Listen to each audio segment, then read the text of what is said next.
Hanuman from the Hindu tradition, and he's sort of leaping insight. And then there's Michael as the angel, and that's sort of the inspiration aspect.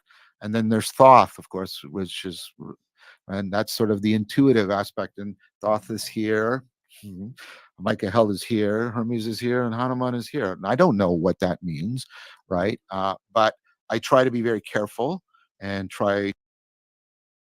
Don't worry, John. We do. Welcome, everybody. This is a special members-only live stream where I'm doing the commentary for Grail Country, and I don't know. I thought I'd go through it, do it in segments, and it's basically like a watch-along. If that's, I don't know, trying a work thing. So that's what. Where do you say it? To say, okay, and then I'll practice with it. I'll see if it unfolds. I see if it helps, if it works. And by work, I don't mean, do I feel good? I mean, does it lead to generative meaning that I share with other people that they find valuable? That's my standard. Yeah, that's good. It is good. That's probably going to be the open. So, but the thing, do I need to do it in OBS is the question. Let's see if the computer even can.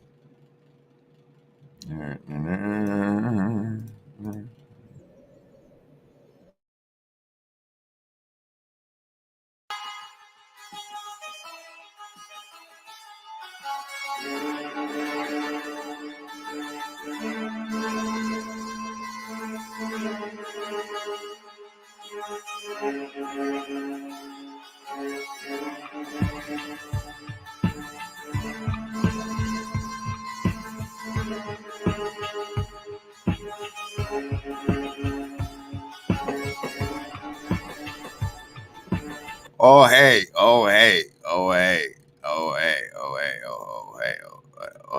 ups. Did you see the what you call it that came out for the Jordan talk? The this if you go into it here I show. All right, ladies and gentlemen, this is yes, wait.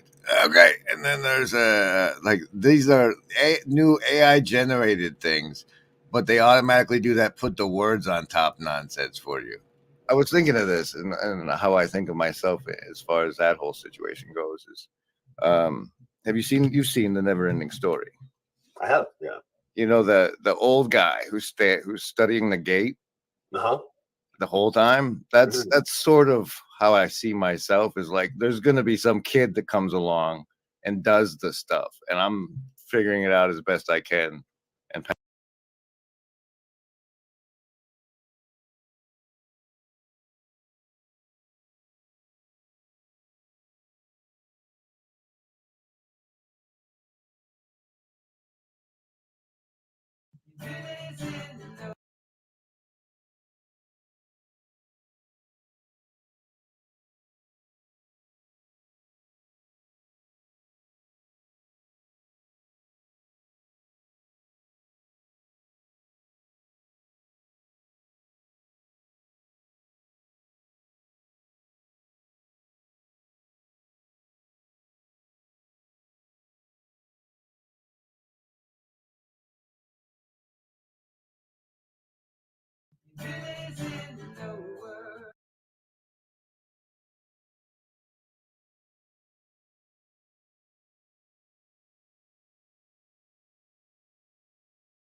Oh, and there's no savings throws. Hey, Stephanie, you guys can have +4 on the next public live stream there. Then, ooh, okay. So what happened is, in StreamYard, you get 50 hours unless you give them more money. And if you join StreamYards and end up paying them money through the referral link in the description, they give me store credit.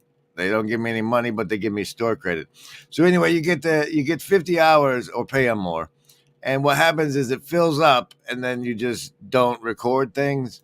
But now that they're adding the AI clip feature, I can go into this one from June. This one a year ago almost, I guess, and generate AI clip shorts that we can release now.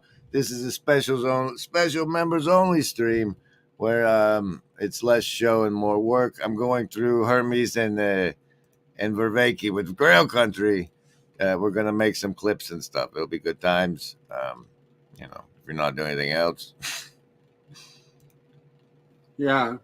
Work, I don't mean do I feel good, I mean does it lead to generative meaning that I share with other people that they find valuable. That's my standard. Yeah. I'll see, if I was gonna do an OBS, I would do the proper thing of like, see, if he had a Jamie in the co-pilot seat like I had for 5 minutes before, you could like just switch the camera things live. Like somebody else could handle that for Nate, so he doesn't have to try and think about that too while he's talking to these people. But like that should have been Vervaeke full screen, and I could do it in OBS, but that's a giant hassle. So thank you, Stephanie Christos. It was a good time. I think Tyler said hello. I asked him what he thought about it. I said I was wondering what you'd think about that conversation, but he hasn't told me what he thought about it. Let's find the fun part of this. Welcome to Grail Country. My guest today will need no introduction for the denizens of this little corner of the internet. It's Dr. John Vervaeke. John and we've talked before, but we've always talked with some other party involved. So this is the first time we've had to have a one-on-one exchange. And the way I framed this conversation today was that I wanted to talk to him about his perception or vision of Hermes, like however you want to characterize that. And I mean, I'm a Christian, so I'm going to come across this from like from a Christian frame. But I don't think that like I'm not the kind of Christian who like gets freaked out by that. So I think of, for example, C.S. Lewis. That's because you're like a Christian hermeticist. And the Chronicles of Narnia, when he has the scene with Bacchus, where Bacchus is with the girls in the Chronicles of Narnia, and he has, and also in the Space Trilogy, he has where he reintroduces both Mars and Venus. So he has this vision of how like one of the ways of thinking about the Christ principle is of properly ordering the gods, both cosmically and macrocosmically. So like there's no reason to just like jump to Hermes must be demon, because that's a very silly way of looking at it. And I think there are lots of Christian thinkers that would agree that that's a silly way of looking at it. But specifically in preparation for the conversation today, and I kind of shared this with John before we started, before we hit the record button, is that when I think about, then he goes and talks about the big book he read once for a while. Just go to this here. Endeavor can't be a merely theoretical. It can't even be about the teaching of practices. It has to have a pilgrimage aspect to it. And so that's all landing very resonantly with me. I experience Hermes. He presents himself to me as the personified presence of vertical and horizontal participation, and that is something I've been The personified presence of vertical and horizontal. What? the vertical and horizontal participation. Vertical and horizontal participation. It reminds me of that clip I used to play you guys from the Lucius Trust Foundation. And that is something I've been, of course, wrestling with theoretically, and it has shown up on in of its own accord, of his own accord, to me, and unexpectedly. If you had asked me about like the Greek pantheon, although I don't think he fits sort of cleanly into the Greek pantheon or something like that, I wasn't very interested in Hermes as a character. This was it was very startling to me. But yeah, I experience him as very much a way of trying to imaginally enact all of this talk about transformative participation, deep participatory knowing, deep perspectival transcendence, um, in a way that I can share with other people. That is that See, but you throw the word imaginal in there, and then the skeptical side gets to say, so what? You're just playing imagination games? And I have questions like, okay, so like it's in your head and he shows up. How is that different than the tulpa you made 6 years ago? Like showing up. What's the distinctive qualities of the experience itself? And he's always putting it in the academic terms and not experiential. It's frustrating. See you, Stephanie. in a way that hopefully will be helpful to them. So everything you said landed extremely well.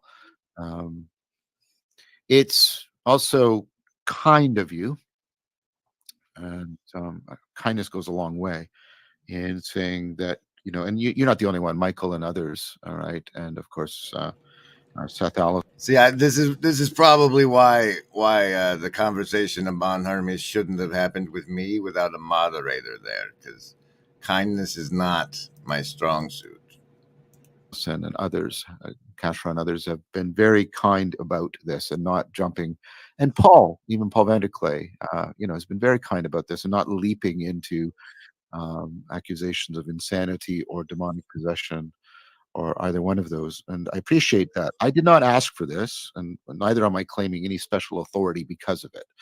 It's happened, and See that like this is a loom cut that I should be making, and I'm live streaming instead, right? But neither am I claiming any or either one of those accusations of insanity or demonic possession or either one of those. And I appreciate that. I did not ask for this, and neither am I claiming any special authority because of it. It's happened, and it oh, well, go ahead, continue. happened within a particular context that I do not think is happenstance in the middle of deep IFS work and the other work I'm doing. In the middle of deep IFF, I'm sure he meant IFS work and the other, but the lack of just all right. Here's the context, and the laying out of the context. The vague referencing of the context is, well, you'll see. You'll see. And I've been doing a lot of research around related phenomena, feeling of presence, sense of presence, dialogical nature of the self, all of this building out. I talked about some of that in the Socratic shift in after Socrates. And that's all that's happening. Now, I went and said that I'm not kind, but what I'm going to do now is go to that poor After Socrates series. Did it show up in the this-little-corner.com, which is still there if you take off the security? It's not HTTPS, it's just HTTP. But anyway, Hermes. Let's see if it shows up in the After Socrates thing. We'll pull it from there. Then, I have a starred comment. What was it? Oh, that it was brave of JVV to go there, risking Blue Church credibility. Yes, I think he might be, and I thought that's what makes it worth talking about, though. So that's interesting, right? Let's see. All channels, no. The After Socrates would only be on. Where is it? Did they make you take him off the list? Can they make you take them off this list?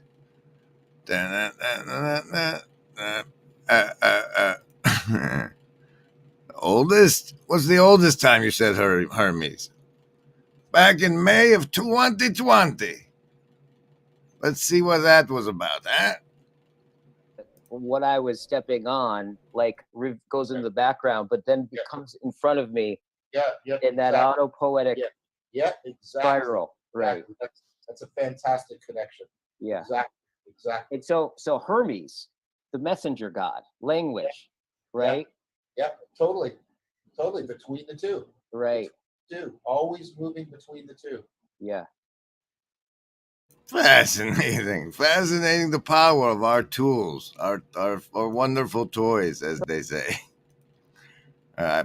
You probably need to, go a minute or two before that. But what we're looking for right now is this After Socrates reference.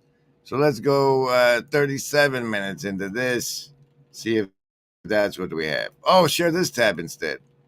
Of course, Hermes represents a particular archetype.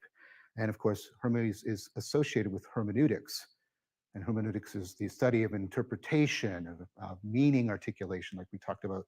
And so, of course, this would be a sort of a meta thing.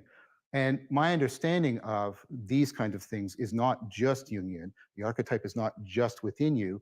The archetype also plugs into patterns within distributed cognition. It's also without you. So I have, and I won't argue this in detail here, but I argue it elsewhere. This is a transjective thing. It's metaxu. It's in between the subjective and the objective.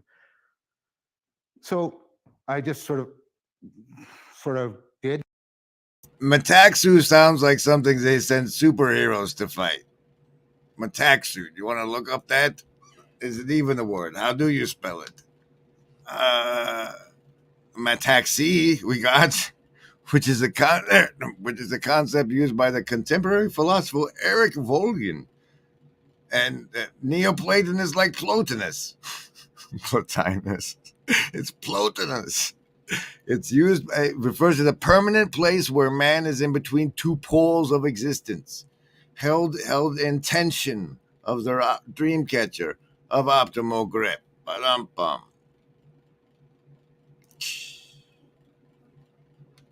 But let's see what else you say about it. With the power of this tool, this-little-corner.com, we're looking into looking for when he actually talked. He said he talked about this Hermes experience in this, and since this is a work stream, you get to watch this part. And the I-thou relationship episode, the metaxo again. All right, maybe this. Let's go. Yeah, there we go.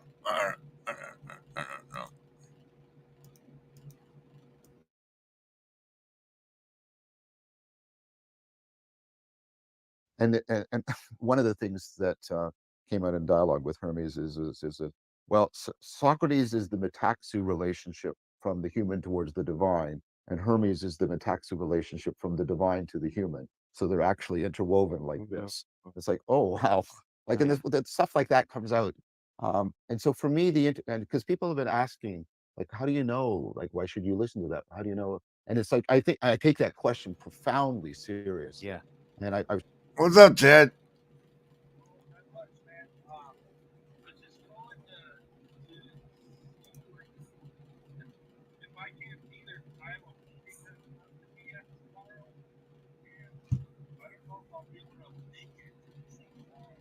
Well, like, dude wasn't going to be there anyway, so you not being there just means we're definitely not doing it.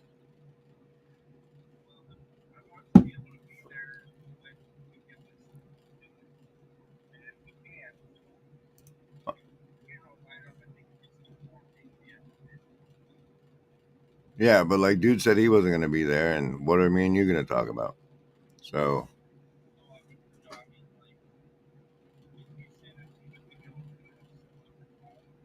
No, he says, I'm real busy right now. I'll let you know what's up tonight or tomorrow. And since he said or tomorrow, I just assumed the meeting was canceled.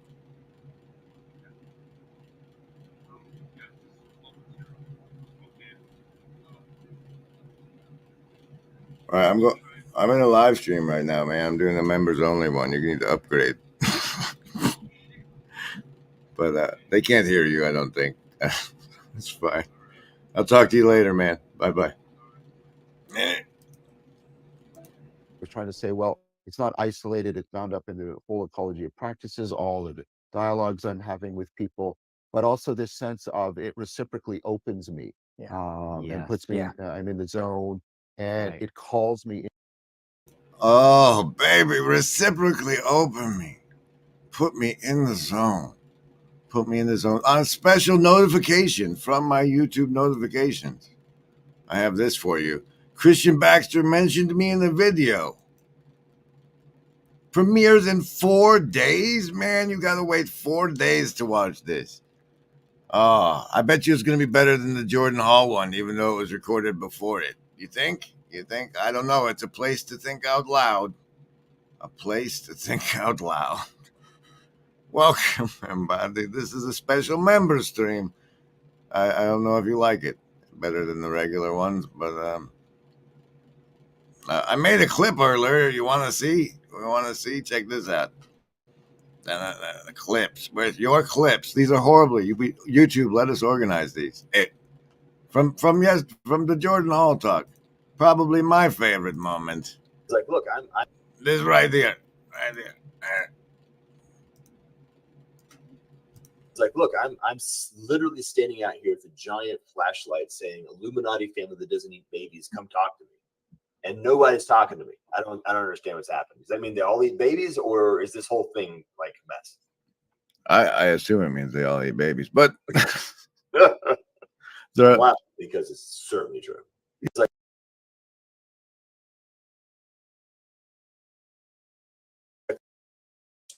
to the degree to which, like, this is what Eric Weinstein was like confused about. It was like, look, I'm literally standing out here. Did you see the seriousness? Nobody's talking. I don't understand what's happening. Does that mean they all eat babies, or is this whole thing like a mess? I assume it means they all eat babies, but Wow, because it's certainly true. Yeah. Was that him switching to deadpan? Remember, everybody, there is no agency. We want what's best. You know, and I don't know if you guys remember, but once upon a time, the TLC was always about iron sharpening iron. And this brings me to a brilliant, wonderful opportunity to point out to people that I personally consider friends, Dr. John Varegi and Nate Heil. Nate Heil. You see how the camera here, where the eyes of the participants are, they're a little low. Both of them have them at about 50% from the bottom of the screen. As you can see here, about halfway up is one guy's eyeballs, halfway up is another guy's eyeballs. On the other hand, what we have here is a weird combination of one guy is that's three-fourths of the way from the bottom, and the other guy is just under half, setting up a strange viewing dynamic. And as a friend, you aim for 2/3 of the screen. This is the appropriate eye level you should aim for when you're adjusting your camera as such. It's like a subconscious Bernaysian shit. But like we've had scientists study this nonsense, and you get the best results at the two, and plus everybody. And so as such, that's what we've always done. And if you don't do it the way it's always been done, you risk pushing the participants into the uncanny valley because you're so weird. You're so weird, man. I can't even say how. It's just weird. And I appreciate the kindness. I want people to neither immediately demonize me or think that I'm claiming some kind of deific status or anything stupid and ridiculous like that. Neither one of those is happening. There's a phenomena, and because I Oh no! Oh no! He said it. He said it. 4 days, Baxter. Jeez. Good picture though. He didn't just use my thumbnail. He went and dug up a picture, which makes it so much better. That was a great choice. Great choice, sir. Okay, where are we at? You're looking for something. Why? Why? Because the wonderful things he does. I think it might be in your popular or oldest. Which one? There it is. Ritual makes sense again. Darwin would bring Plato back. We need purposes in order to encounter the world. Purpose to me as a human being, and that actually scales the hierarchy of purposes, even in terms of science. Right? People think that science is just a study of phenomena. We always forget that science is embedded into social systems. And that, for example, the science that will get the most attention will always be the science that is the most phenomena.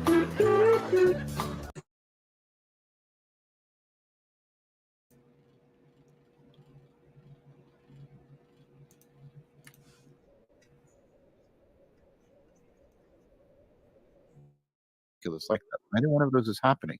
There's a phenomena, and because I generally end up being one of my own guinea pigs in whatever thing I'm deep studying, that has happened again, and this is not the only time this has happened in my life. There's many times when I study a phenomena because it has overtaken me. That's why I got into flow, because of Tai Chi Chuan, etc. I often find myself, and maybe this is another antinomy, I'm on the outside and the inside of a phenomena. I'm on the outside and the inside of phenomena. Phenomena. I'm on the outside and the inside of autonom. What was that word, dude? That's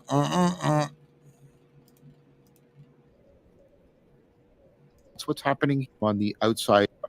I often find myself, and maybe this is another antinomy, I'm on the outside. Antinomy. That's what we're looking up. Antenna. Me share this tab instead. Antinomy. No. Antonome. I bet you it's antonome. Oh, it doesn't even have a "they'll say it for me" button. It's a contradictory such as occurs in maybe there's one with a Y. Antinomy. A contradiction between two apparently equally valid principles or between inferences correctly drawn from such principles. A fundamentally and apparently unresolvable conflict or contradiction. The antinomies of beauty and evil, freedom and slavery. Why, man, that's Antinomic. I know, babe. I know. Okay, we'll do word of the day sometime, I'm sure. The inside of a phenomena, and I'm trying to bridge between them, and that's what's happening here. And it's nice. Nice. That's not the right word. There's something nurturing about that. This time, it shows up in a way that has this kind of personified presence and a possible sort of dialogical partnership, which makes it less lonely, which is really, really interesting. Let's do it now. A possible sort of dialogical partnership, which makes it less lonely, which is really, really interesting. Well, that's interesting that you should say that, because he's doing virtually not alone on the imaginal plane in his head because of his optimal grip. What? Okay, in exciting news, I think I'm going to see if I can go into YouTube and make this public and see what happens, because I'm having a good time and maybe they would like to also. But I hope you've enjoyed your special membership privileges and all this special stuff you got just for you.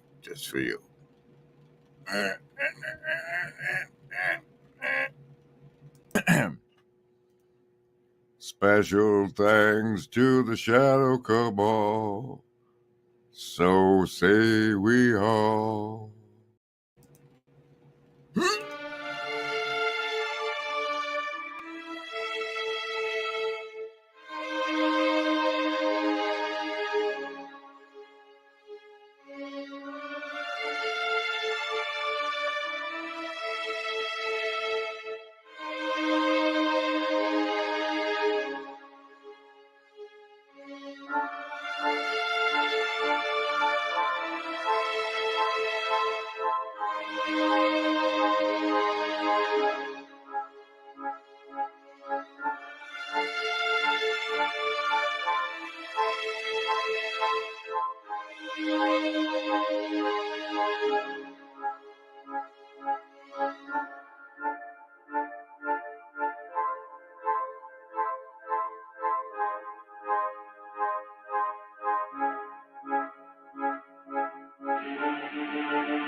That's actually the less lonely part. That's very interesting to me because Talberg actually in Meditations on the Tarot Letter 9, one of the things he talks about the hermit is that one of the the path of the hermit is a path of solitude. But he also talks about the joy that happens when one hermit encounters another on the road. That you would have joy and have a sense of like entering into a dialogical relationship in encountering Hermes. To me, that lands for sure. Yeah,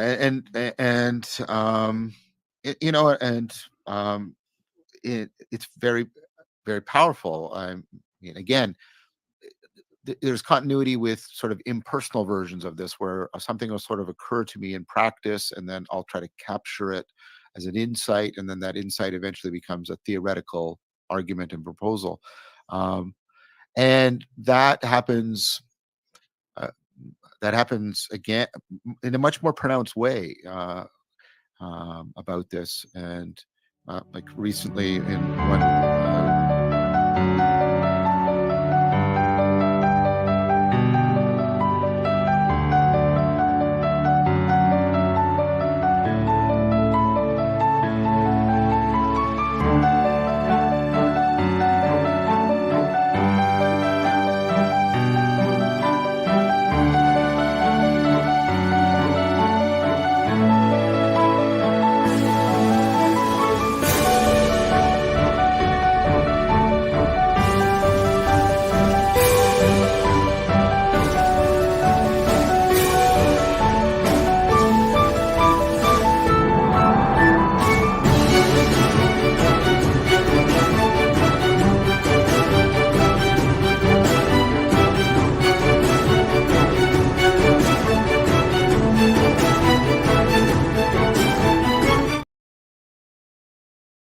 Hello, everybody, and welcome. This is by work, I mean, and that's where. What's that from, Grim? Well, who just do it? Yes. Well, see, what happened was, is I started watching this here, the Path of the Hermit on Grail Country with Nate Heil, who sits a little too high, and John Vervaeke, who sits a little too low, and.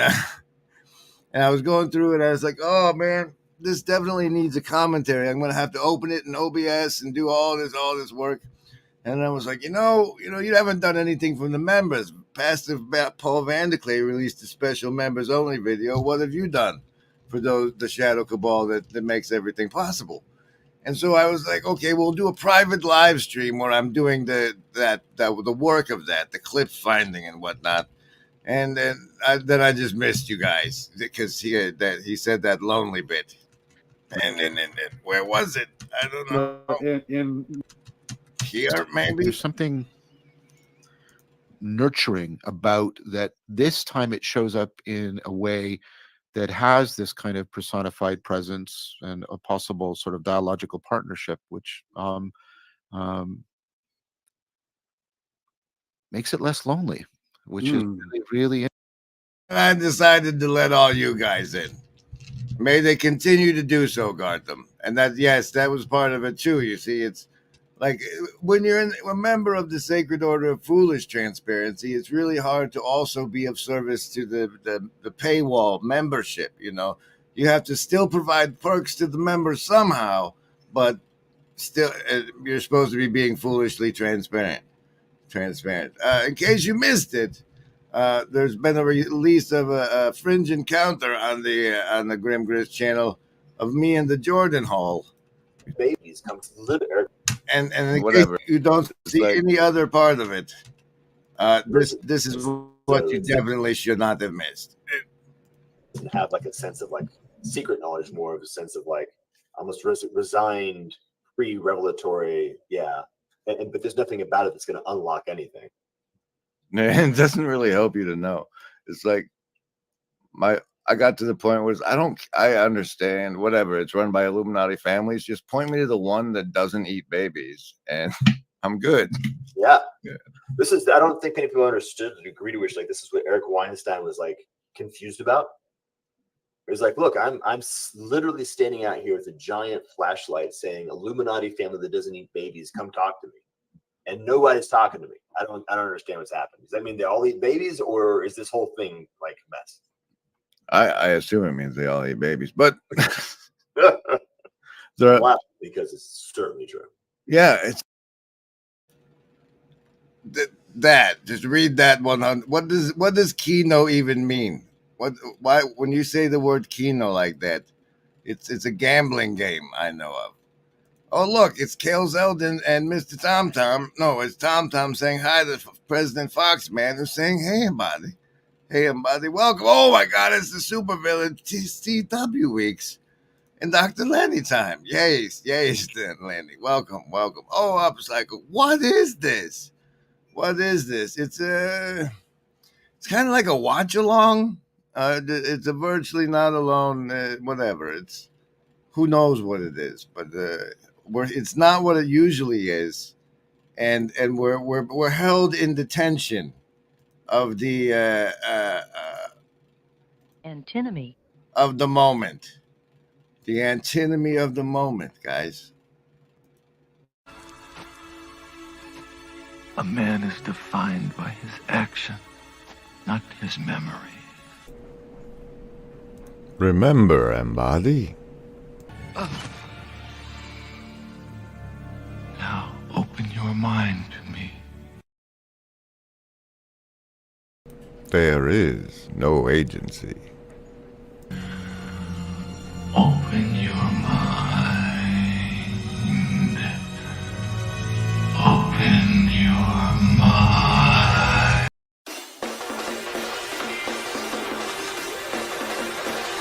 LARP! We have the ability to LARP and LARP hard.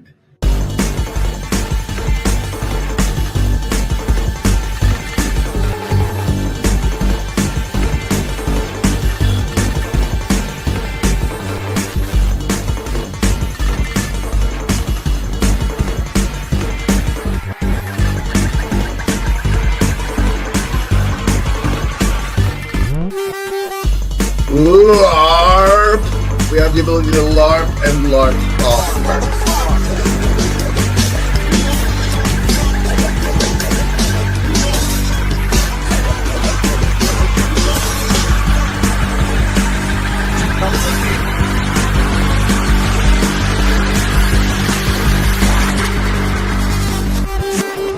That was a McMo one, I think. I believe that was a McMo masterpiece. I think that was his stylistic impression, signature thereof. Okay.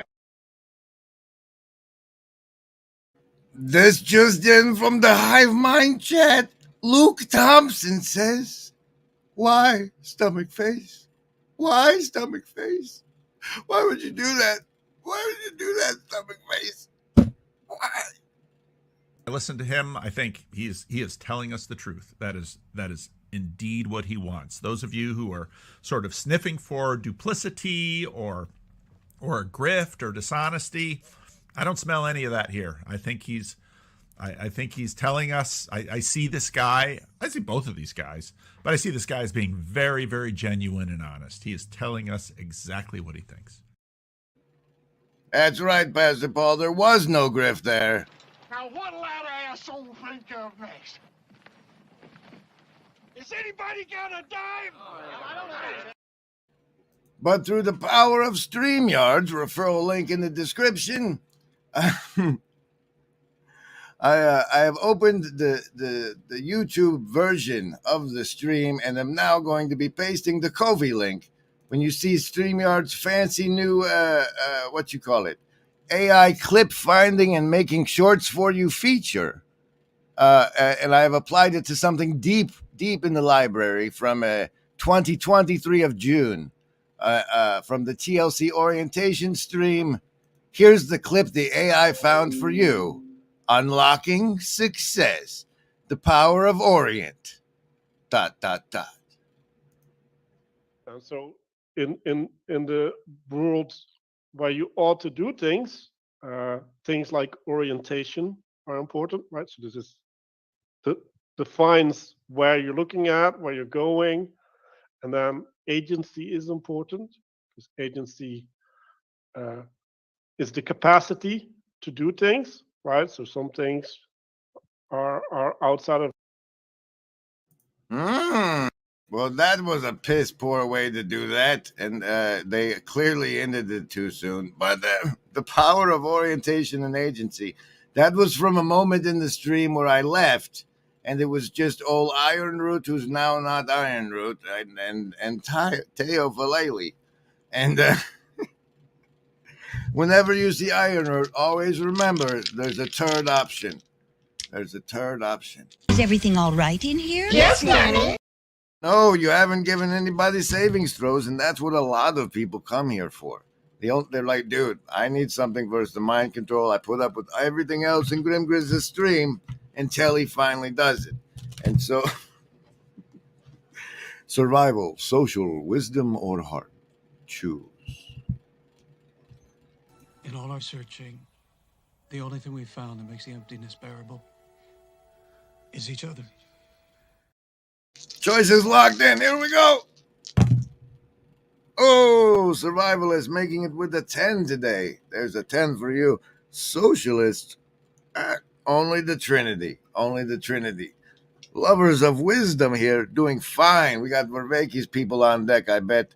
There's a pair of chakra systems. Heart folks, there's an 18 for you. You're going to be fine. Indigo kids, what the hell number is that? Deuces. Oh, deuces for the indigo No kids. fur here. Sharks don't have fur. We all know that there is no agency. Any living gent can see doing what is right for me.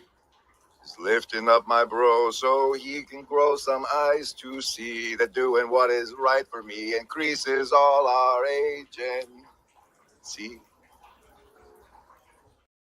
All right, so what's going on? What's going on is that our good friend over at Grail Country, Nate Heil, landed the Vervaeke Hermes talk that we've all been anticipating since John Vervaeke went on Jordan Peterson's podcast. and talked about how Hermes had manifested himself to him. And so we're cheers and props to Nate's, because in case you haven't figured it out, in the Dreamcatcher of Optimal Grip over here, you see all of the lines and the crossings? It's like when we cross the streams, right? Or the videos, or the communities, or the network, the little ships, when they crossover, it's from comics, man. The crossovers are fabulous. Always. Well, mostly. The list? Yes, any of the first level ones. I'm gonna get a soda. Anyone want one? Hey, Graham, I'm not in the room, right? What room?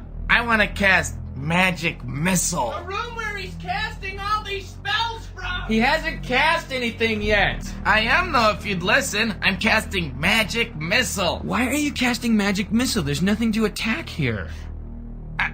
I'm attacking the darkness.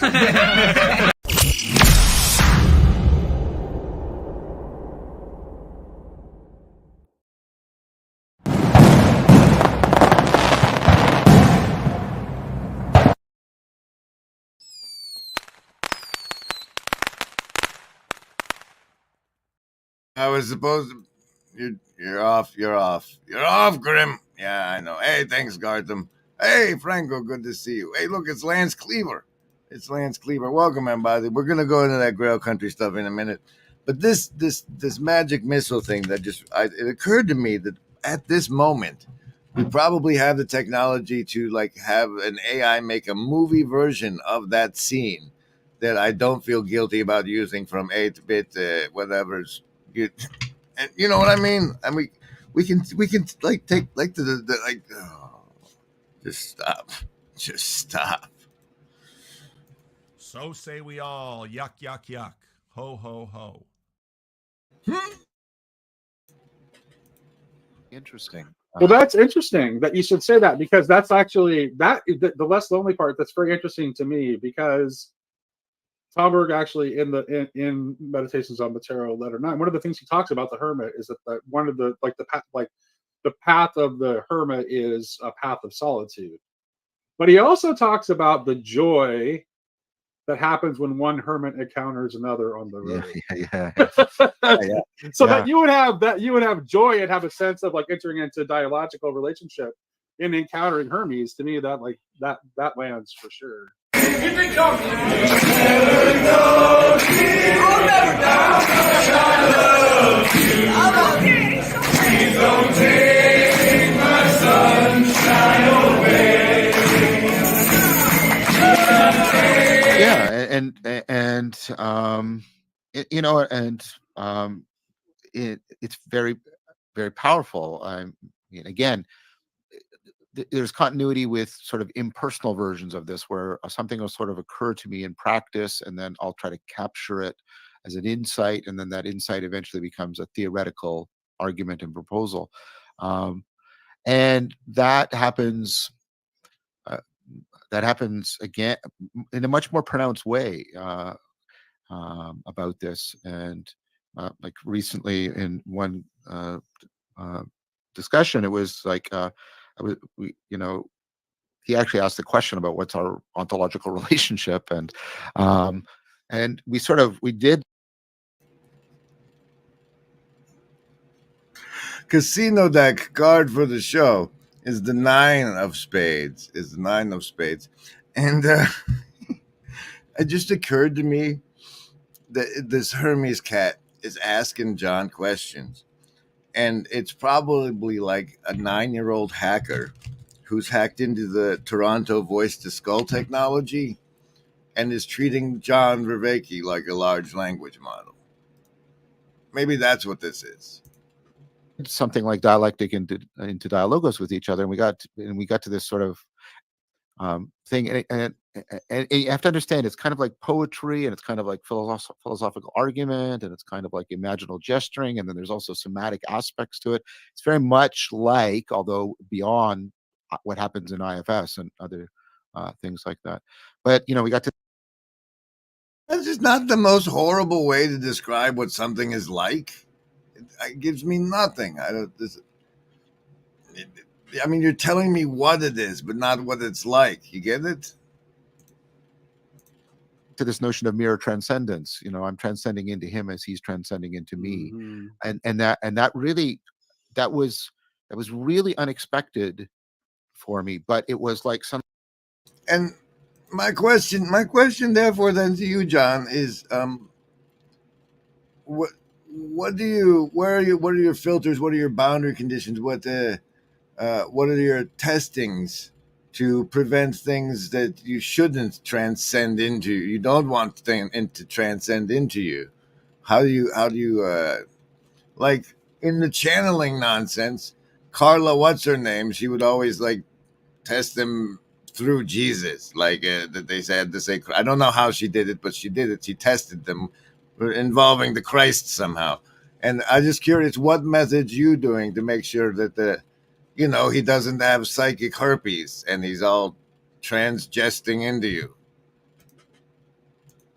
Suddenly it went click for me, and then I was really getting like a lot of what I was exploring in the work of Nishida, and what he was trying to get at with his notion of imminent transcendence, and what like what Bracken is doing with Whitehead and the divine matrix. I go, because Whitehead said something similar about God. God transcends the world to the degree the world transcends God. God transcends the world to the degree the world transcends God. Well, I bet you it was him transcending when President Foxman said that scene where Shia LaBeouf says Jesus is Lord. Let's see if we can find it through the power of the internet while you watch the rest of this. That will get the least attention, which means the least money, the least effort to study, will be the things that are the least useful for phenomena.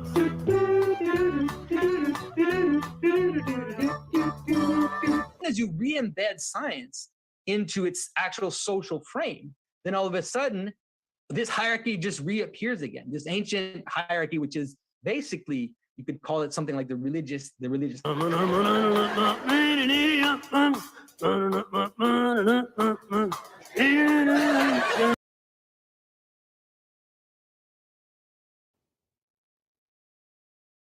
Get up and get out. Get out. Get out.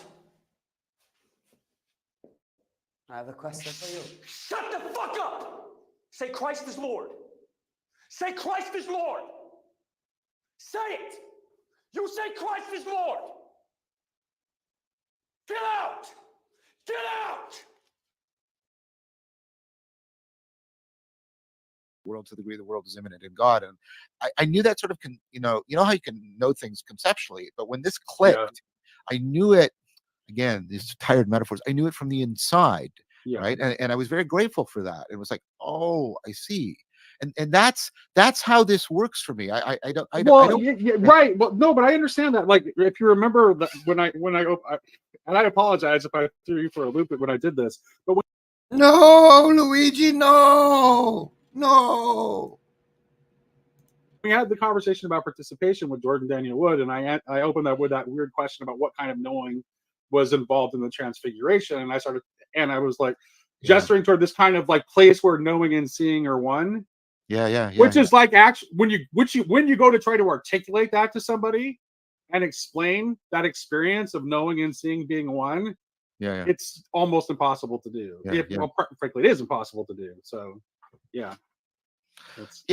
and so because people, I get, welcome back, Professor Luigi.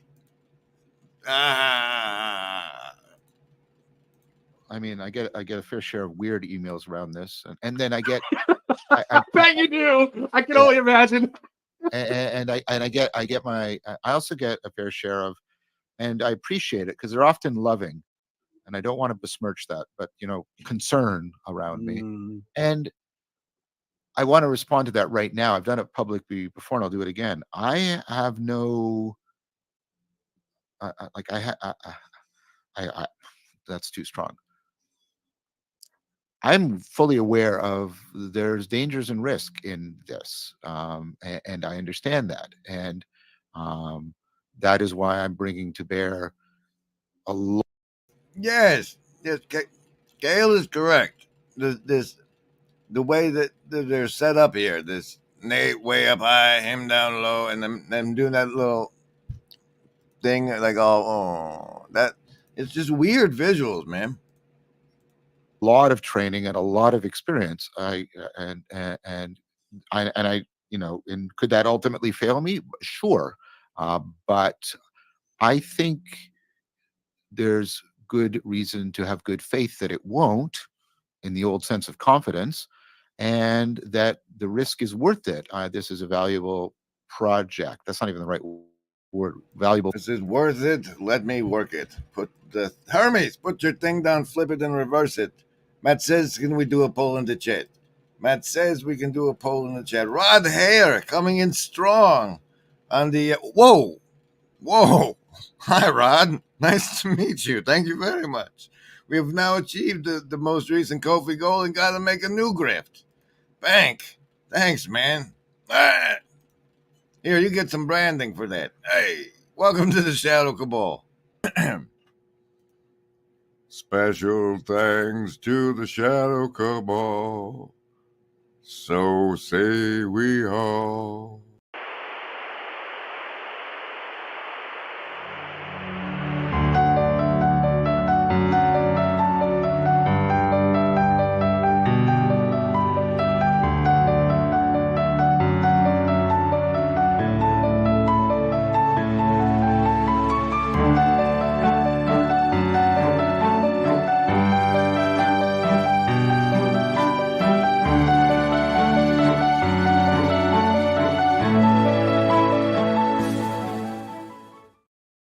All right.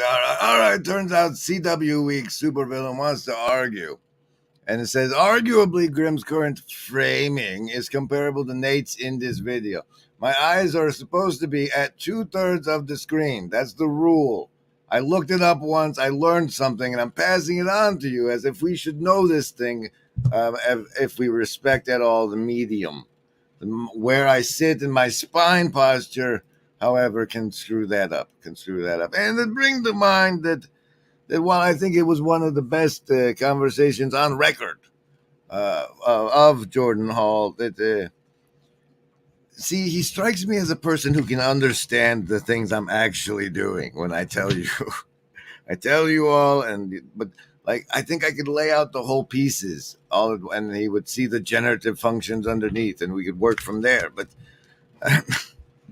but we got where we got, and it was fun. It was a fun conversation. I enjoyed it. I hope he did too.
And if you're new around here, hi. Well, we have a good time. Everybody else might remember that from time to time we go and visit our friend Miriam. And I'll tell you, if you're new to Grail Country or Vervaeke, it's very handy to have a friend like Miriam around. And we went to her during the top secret members portion of this stream. But we're going back to get our special message of the whatever. For the 8 of hearts is blue church card of the show. I'm not a cat. So we pop on over to our friend Miriam over here, who helped me with the word antinomy, a contradiction between two apparently equally valid principles. But the secret message comes in the word of the day, whereas whoever's assigning the word of the day is communicating to agents in the field like you and me in a cohesive fashion. And how to extract that message is as follows. You take this word of the day and go back for 4 more, such as demagogue, inviolable, a formal term used to describe something too important to be ignored or treated with disrespect. Can. Someone's range of perception, knowledge, understanding, most often used in phrases like outside of your ken. It's like, kind of like your wheelhouse then, huh? assail, All right, so the secret phrase is clearly, for a cohesive demagogue, it is important not to assail the inviolable ken. Can.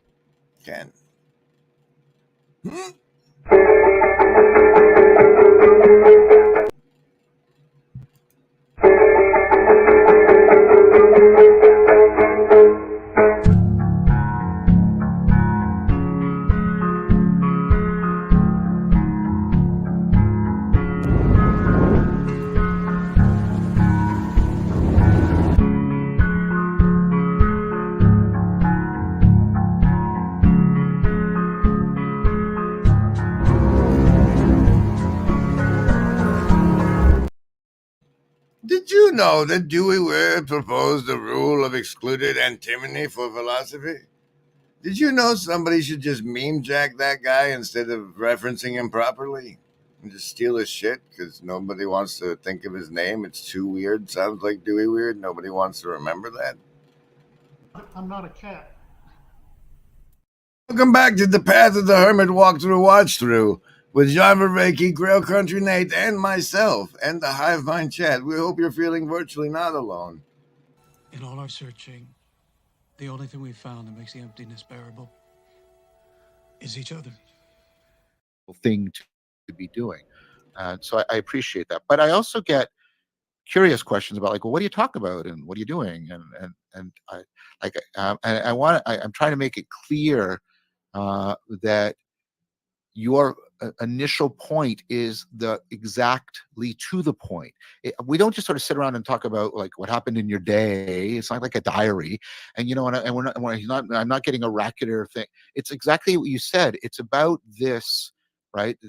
This mixing of. In case you don't know what's going on here, the guy on the right is professor-ish at the Toronto University of Cogsci and fun stuff like that.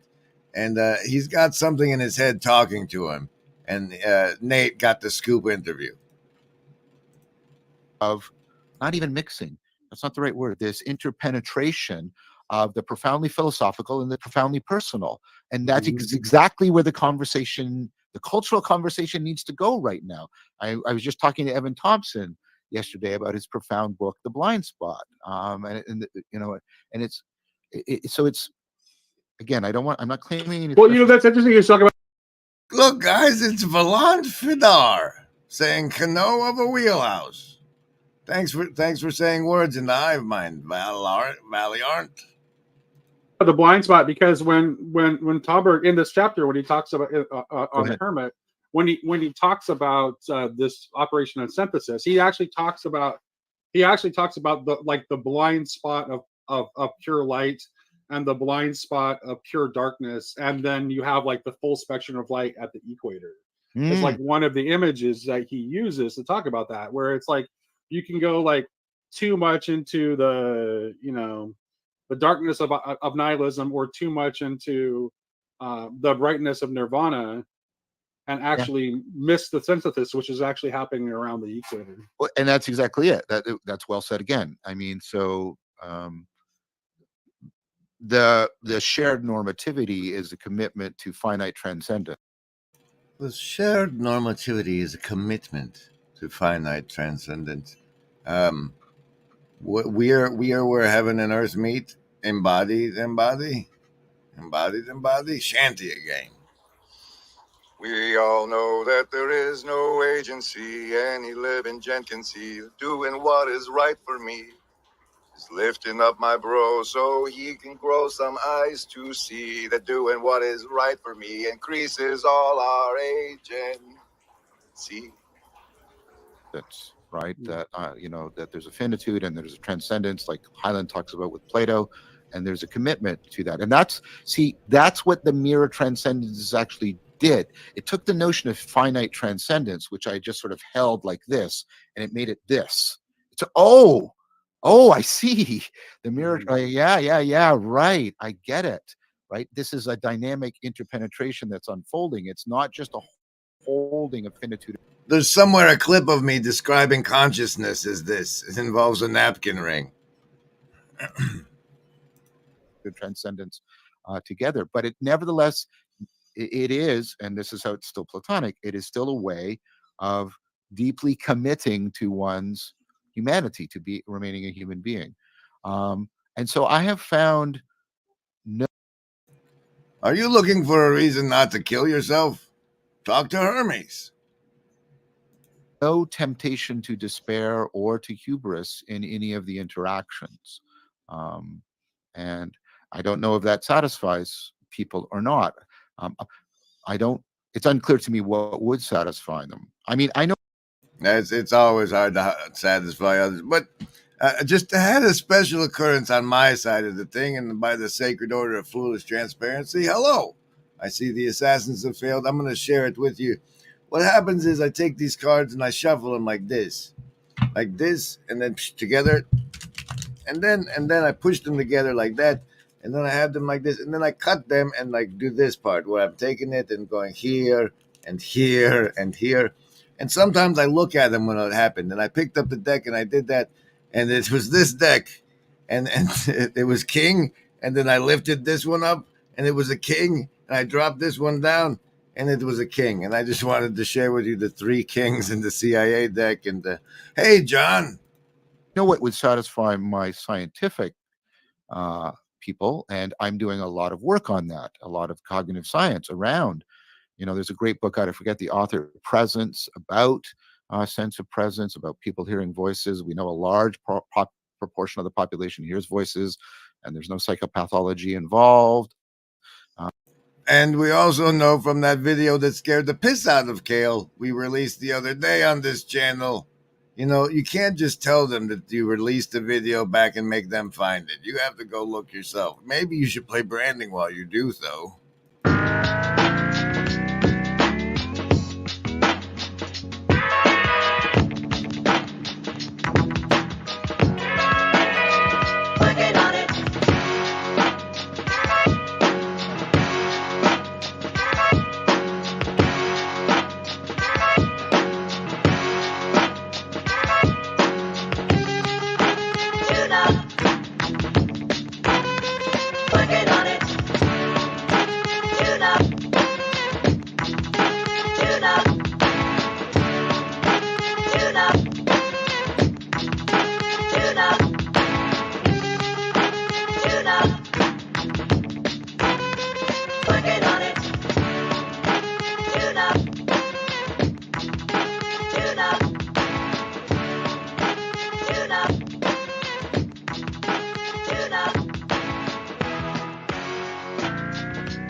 However, not however, you don't start with however. What's the matter with you? What's the matter with you?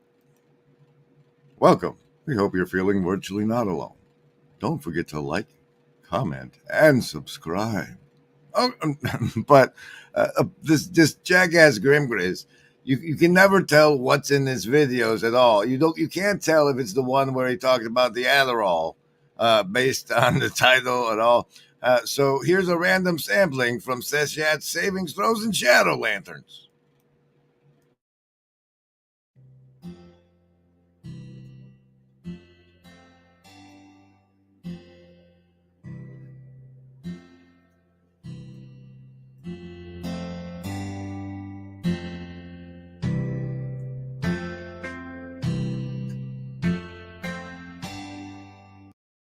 Jones that does a lecture at Ligonier, and he talks about how a lot of the integral whole health system being employed by the world around us, the one that Homath so brilliantly tied to the chakra colors and made me happy about, that the whole system of integration, whole, is the creation is not separate from the creator, Whoo, little sleight of hand there. They don't mention that the creator and the creation are not separate in the whole health integral model, and that Peter Jones guy is like, that's pretty Gnostic, and so watch out for So that. say But we all, yuck, yuck, yuck, ho, ho, ho. I fail to see the relevance, but synchronicities happen, and sometimes they happen through you. I'm attacking the darkness. We know under extreme duress, normal people will heal. We can have a sense presence that can help them out of problems. It can put them into the third person perspective and all kind. Like, I won't go on. I mean, I'm going to do that. Maybe I probably will do that when I'm ready to do it. Paul wants to talk to me about this, and so I know how to address. Well, at least I believe, with good reason, how to address the people who are sort of scientifically concerned. Well, we don't care about them. Aerial pilots, it says red and green eyes. And you know what? It makes me not just roll over and not have found what I was looking for. And I slide on over to this a wonderful tool, this-little-corner.com. Find the Grim Grizz channel and search for green eyes and see if the clue from aerial pilots. Oh, look at that. That's not it. Oh, what? Doom Report. These are not the ones. Relevant, recent. That's oldest. That's why. Newest. The newest. Apparently. Here,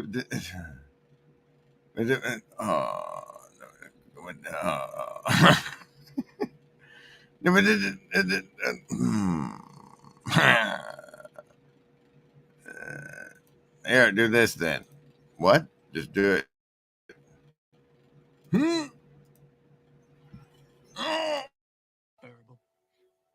Is each other. We all know that there is no agency any living gent can see. Doing what is right for me is lifting up my bro so he can grow some eyes to see. Sensory motor response machine. The prefrontal cortex isn't even necessary. In fact, if you get rid of it entirely, people become like machines. If I click over here, somebody has no prefrontal cortex, basically everything becomes a stimulus. A puppy, everything's a stimulus. I used to have a bulldog. When he was a puppy, you had to worry about leaving cords out, and everything went into his mouth. By the time he was, a year old, in part because he was a bulldog, he just kind of lay there. Like, you could put a toy in front of him and he wasn't into playing and just leave it alone. A baby, everything's a stimulus. Many adults become infant-like in their responses, right? When anxiety is high. In fact, I have a friend who's a psychologist. Tell me. Now, you can think of anxiety as an entropy of a sort that is taking your cognitive energy and making it entropies. And so it pulls you back down into the basal, base.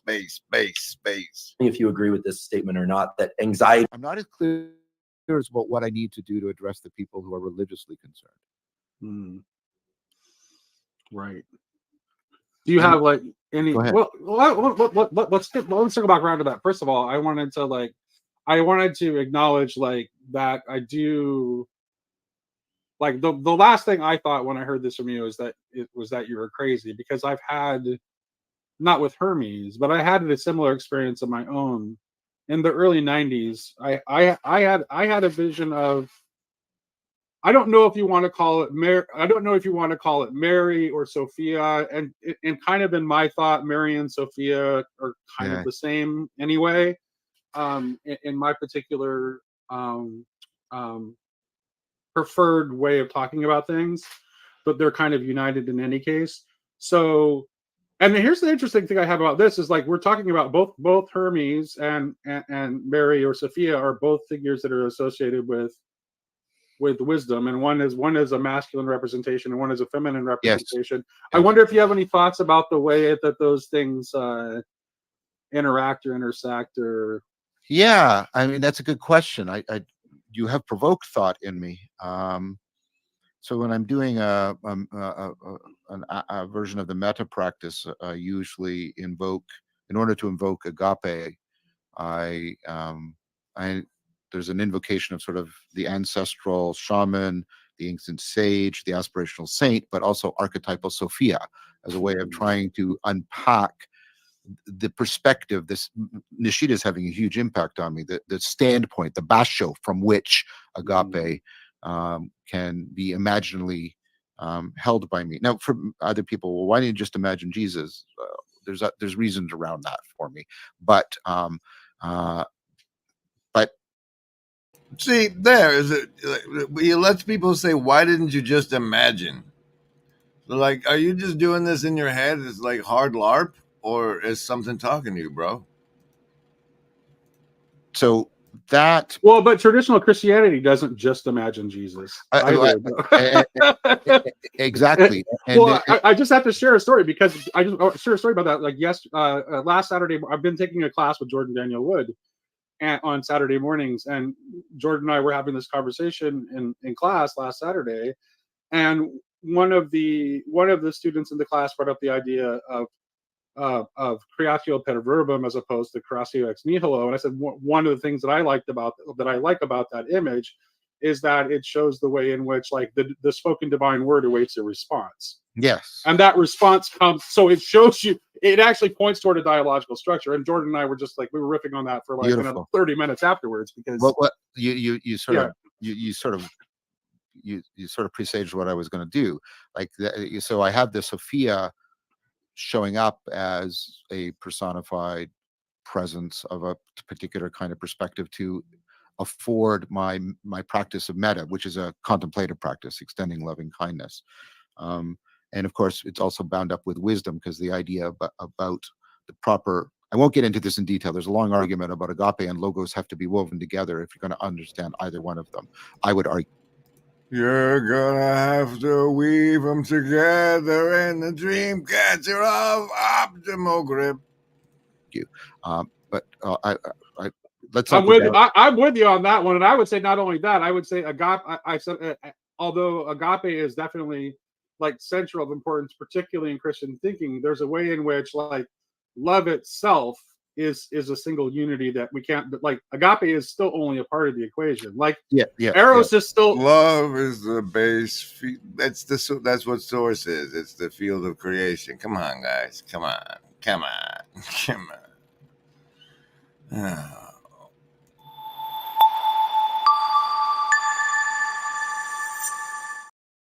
Thanks for the reminder, Branding Me. We want to get to the part where they say TLC. Let's see if we can do our transcript looky-loos. You click the show more in the description. You've heard of those. They got links and stuff. At the bottom of that, there's a show transcript. And then you press these magic Control F keys on your keyboard, and you type in what you're looking for, which was the TLC. You were looking for a little TLC, but you did it on the wrong tab. You're searching in StreamYard like an idiot. And you're not there. You're not showing that transcript. There it is. Jeez, man. What a stream. What a great stream. Here it is. Wait, maybe this part. Yeah, no, it doesn't do. No, just play this then. Hermes, as you said, Hermes represents, obviously the association also with hermeneutics, right? Hermes represents the. So if you was sort of, if Sophia is more the agapic side of agape logos, Hermes is more the logos side of. Well, no, actually, for what the Harburg says is that like Hermes with his lamp, it is what the thing that Hermes seeks is the logos. Like that's like the word is what he's that is what Hermes is seeking out. Like that's, or the hermit is seeking out. That's what and he's holding a shadow lantern.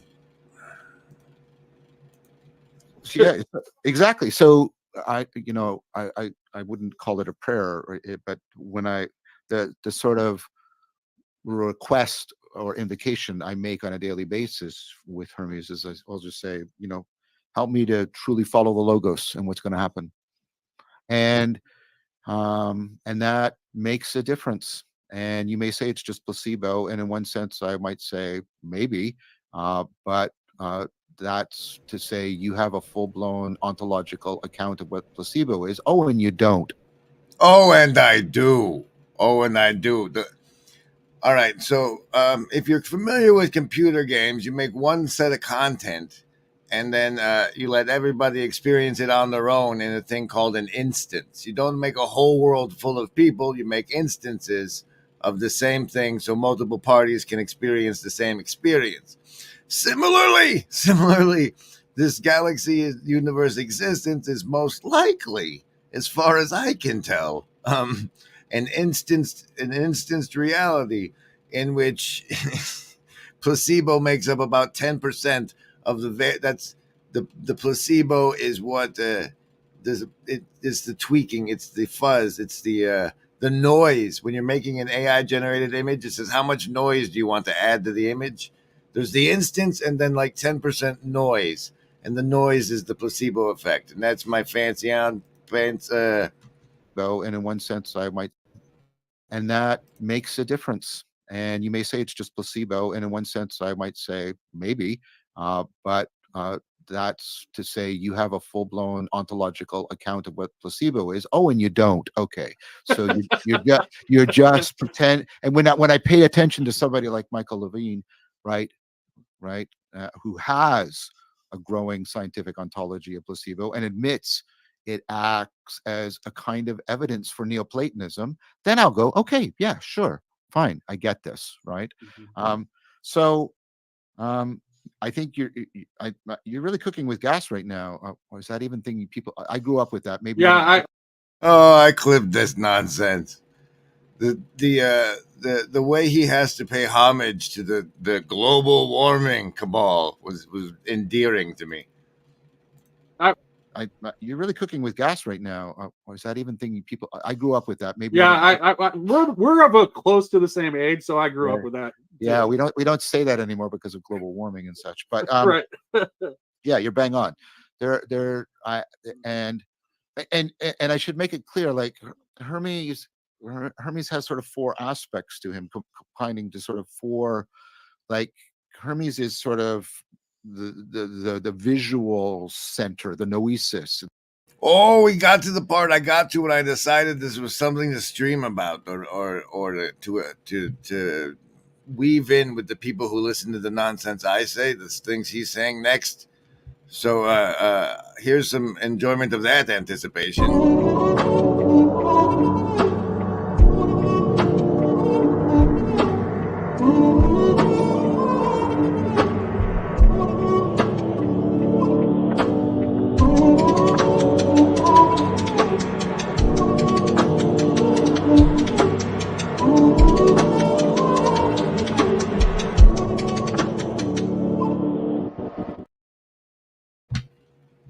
And as a bonus, the Shenandoah Valley farm card of the show.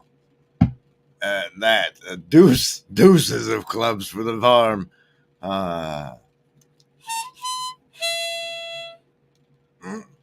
What? No,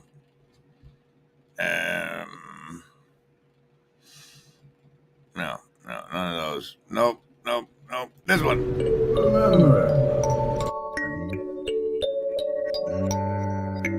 There is no agency. We want what's best.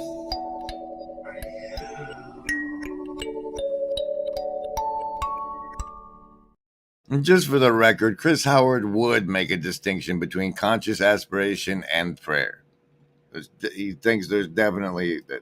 Anyway, here's the part of Vervegi I got excited about. The interpretation, right? And then can I throw you for a very weird loop before I lose the thread? Yeah, Okay. yeah, please. When you say it has the four aspects, that maybe at least thinks of like, do you think there's a way in which that might be tied to the like the sort of the Kabbalistic idea of the aspects that are represented by the letters of the Tetragrammaton? Like, is there a connection there? No. Especially given the in Hebraic thought, the emphasis of like creation being coming into being through the spoken word. I don't know. I mean, part of this. I'll ask Hermes and get back to you. I mean, part of this is very much participatory. It's how it's like what happens in an insight. You know, you do things and you make yourself prone, and it comes up, and then you try and sort of figure out, well, what's going on. I don't know. I'll tell you what the 4 aspects are, and I don't know if they land. And again, I want people to understand. I didn't sort of sit down and work this out. It's very much like what happens when you're doing parts work, and and things sort of present themselves, and then if you've done Gendlin's focusing, where you try to find the label, you try different words, and your clever mind says, "Oh, this is the right word." And you try and land in nothing, and then well, what about this? And then it goes ding, ding, ding, and you get it. That sort of thing. And again, all of these things are involved in this, and the fact that they're all coalescing together in the psychotherapeutic world, and nobody in this little corner is paying attention. This is not where I wanted to get to, but this is the part I wanted to talk about. He addresses the corner as an egregore directly, and points us somewhere. That's fascinating behavior in the drama, in the storyline of the corner as a show. And again, all of these things are involved in this, and the fact that they're all coalescing together in the psychotherapeutic world, and nobody in this little corner is paying attention to that profound phenomena. And I keep ringing the bell on this. Like, you've got cognitive science moving towards the biological self, and you have this massive coalescence around all of this in the psychotherapeutic world, and this little corner isn't paying attention to it. And I think that's a mistake. I think. Would you frame that as the coalescence around the biological self? And where is the integral wholeness hidden within? My egregore needs me, according to Neil. I think that's, and maybe part of the point of me going through this is to provoke me into paying better attention to this. But the other aspects are like if Hermes is sort of interpretation, there's an aspect that's Hanuman from the Hindu tradition, and he's sort of leaping insight. And then there's Michael as the angel, and that's sort of the inspiration aspect. And then there's Thoth, of course, and that's sort of the intuitive aspect. And Thoth. No, how did you nod that off, Nate? What the hell is this? There's Thoth, of course, and that's. Which is the left-hand path, and we can't talk about it. Shh. Sort of the intuitive aspect, and Thoth is here. Michael is here, Hermes is here, and Hanuman is here. And I don't know what that means. John, you're lucky I'm around. Let's see if we can figure it out together. Huh? The inspiration aspect, and then there's Thoth, of course, and that's sort of the intuitive aspect. And Thoth is here.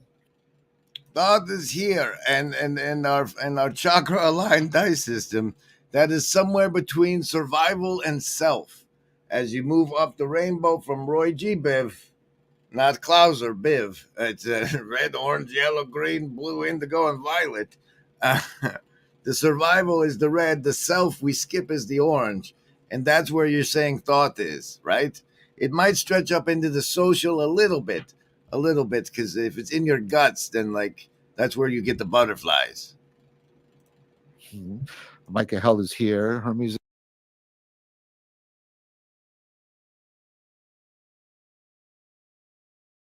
is here, and aspect, and Thoth is here. Michael is here. Oh, double plus fours. There's your shot. Michael is here. It is clearly in his heart area. You can see there in this feeling touching. He's right here in the heart. So we're moving up to the green there. Okay. Here, Hermes is here, and Hanuman is here. And I don't know.